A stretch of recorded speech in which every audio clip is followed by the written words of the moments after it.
এই দেখো বন্ধুরা, কি এগুলো? গরম চা কার কার খেতে ভালো লাগে অবশ্যই জানাও ঝটপট। আমি এখন এই সন্ধ্যাবেলায় বসে পড়েছি এতগুলো গরম চা নিয়ে। আর এগুলো হচ্ছে এইভাবে আমি কেটে ভেতরে একটা বীজ থাকে সেটা বের করছি, কারণ এটার কালকে আচার বানানো হবে। তো কিভাবে এটা আচার বানাচ্ছি সেটা তো তোমাদের সাথে অবশ্যই শেয়ার করব।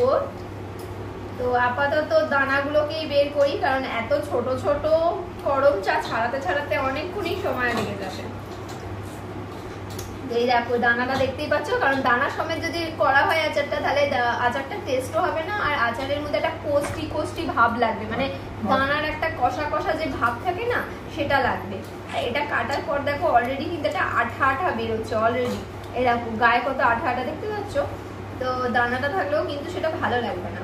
তো কারা কারা গরম চায়ের আচার খেয়েছো বা বানিয়েছো বাড়িতে অবশ্যই আমাকে কমেন্টে জানিও। টাটা।